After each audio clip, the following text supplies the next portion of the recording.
மத்தேயு எழுதிய நற்செய்தி அதிகாரம் 18 இறைவசனங்கள் 21 முதல் 35 முடிய மற்றும் அதிகாரம் 19 இறைவசனம் 1. பின்பு பேதுரு இயேசுவை அணுகி, ஆண்டவரே, என் சகோதரர் சகோதரிகளுள் ஒருவர் எனக்கு எதிராக பாவம் செய்து வந்தால் நான் எத்தனை முறை அவரை மன்னிக்க வேண்டும்? 7 முறை மட்டுமா என கேட்டார். அதற்கு இயேசு அவரிடம் கூறியது, 7 முறை மட்டுமல்ல, 70 தடவை 7 முறை என நான் உனக்கு சொல்கிறேன். விண்ணரசை பின்வரும் நிகழ்ச்சிக்கு ஒப்பிடலாம். ஓர் அரசர் தம் பணியாளர்களிடம் கணக்கு கேட்க விரும்பினார். அவர் கணக்கு பார்க்க தொடங்கிய பொழுது அவரிடம் 10,000 தாலந்து கடன்பட்ட ஒருவனை கொண்டு வந்தனர். அவன் பணத்தை திருப்பி கொடுக்க இயலாத நிலையில் இருந்தான். தலைவரோ அவனையும் அவன் மனைவி மக்களோடு அவனுக்குரிய உடைமைகள் யாவற்றையும் விற்று பணத்தை திருப்பி அடைக்க ஆணையிட்டார். உடனே அப்பணியால் அவர் காலில் விழுந்து பணிந்து, என்னை பொறுத்தருள்க, எல்லாவற்றையும் உமக்கு திருப்பி தந்து விடுகிறேன் என்றான். அப்பணியாளின் தலைவர் பரிவு கொண்டு அவனை விடுவித்து அவனது கடன் முழுவதையும் தள்ளுபடி செய்தார்.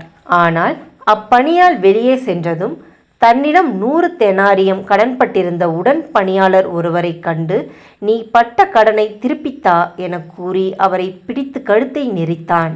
உடனே அவனுடைய உடன் பணியாளர் காலில் விழுந்து, என்னை பொறுத்தருள்க, நான் திருப்பி கொடுத்து விடுகிறேன் என்று அவனை கெஞ்சி கேட்டார். ஆனால் அவன் அதற்கு இசையாது கடனை திருப்பி அடைக்கும் வரை அவரை சிறையில் அடைத்தான். அவருடைய உடன் பணியாளர்கள் நடந்ததை கண்டபோது மிகவும் வருந்தி தலைவரிடம் போய் நடந்தவற்றையெல்லாம் விளக்கி கூறினார்கள். அப்போது தலைவர் அவனை வரவழைத்து, பொல்லாதவனே, நீ என்னை வேண்டிக் கொண்டதால் அந்த கடன் முழுவதையும் உனக்கு தள்ளுபடி செய்தேன். நான் உனக்கு இரக்கம் காட்டியது போல நீயும் உன் உடன்பணியாளருக்கு இரக்கம் காட்டியிருக்க வேண்டும் அல்லவா என்று கேட்டார். அத்தலைவர் சினங்கொண்டவராய் அனைத்து கடனையும் அவன் அடைக்கும் வரை அவனை வதைப்போரிடம் ஒப்படைத்தார். உங்களுள் ஒவ்வொருவரும் தம் சகோதர சகோதரிகளை மனமாற மன்னிக்காவிட்டால் விண்ணுலகில் இருக்கும் என் தந்தையும் உங்களை மன்னிக்க மாட்டார்.